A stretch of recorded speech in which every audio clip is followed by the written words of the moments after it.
Saudara-saudari terkasih di dalam Tuhan Yesus Kristus. Shalom, salam sejahtera dan berkah dalam. Kami, di Pendalaman Iman Katolik Online, menyadari di antara kita semua umat seiman dalam Tuhan Yesus Kristus. Banyak yang tidak sempat ataupun kurang tertarik untuk membaca Alkitab, maka dari itu kami memberikan rangkuman intisari isi masing-masing kitab per kitab dari Alkitab sesuai judul yang tertera di bawah ini. Maka diharapkan kita dapat memahami isi dalam masing-masing kitab tersebut. Selamat menyimak.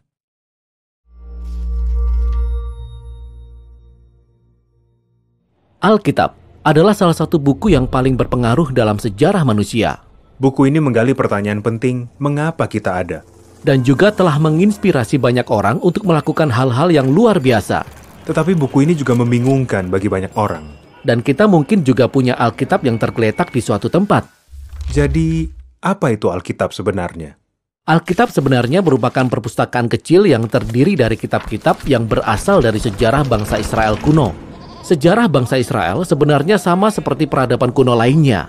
Tetapi di tengah-tengah mereka ada jajaran orang-orang yang disebut para nabi, yang memandang kisah bangsa Israel sebagai sesuatu yang luar biasa.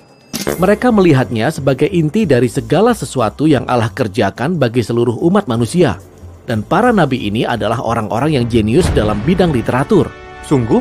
Ya, mereka sangat mahir dalam menggunakan bahasa Ibrani untuk menulis kisah-kisah yang luar biasa dan puisi yang sangat rumit. Mereka ahli dalam perumpamaan dan dalam bercerita. Dan mereka memanfaatkan semua keahlian ini untuk mengupas pertanyaan hidup yang paling rumit tentang kematian, kehidupan, dan pergumulan manusia.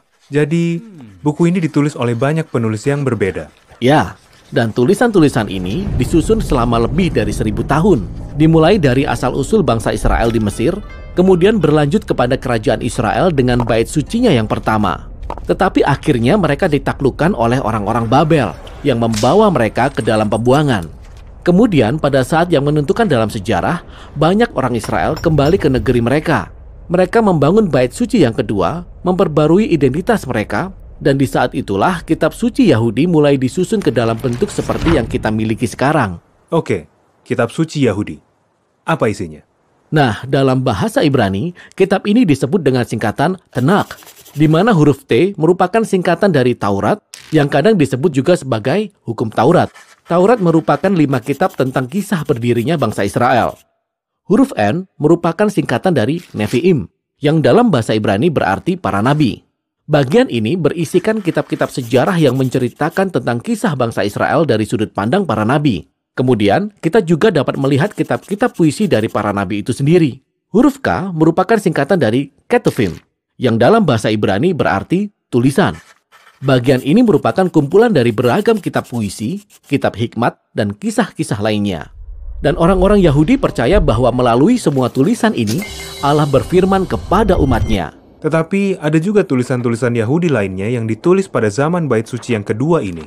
Ya, kumpulan tulisan yang sangat beragam dan juga sangat berharga bagi komunitas Yahudi.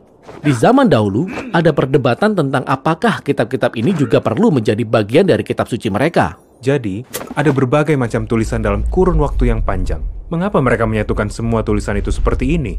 Karena secara keseluruhan, tulisan-tulisan itu menceritakan tentang kisah yang luar biasa. Bagaimana Allah bekerja melalui orang-orang ini untuk mengubah kekacauan dunia menjadi keharmonisan dan keindahan.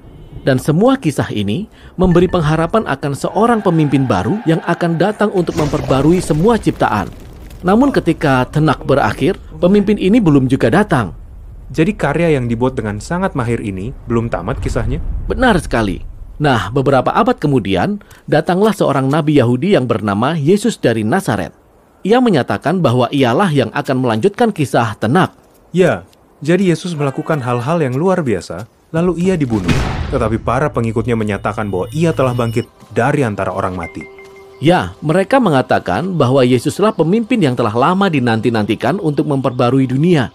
Jadi para pengikutnya yang mula-mula, yang disebut para rasul, membuat tulisan-tulisan baru tentang kisah Yesus, yang mereka sebut sebagai kabar baik atau Injil.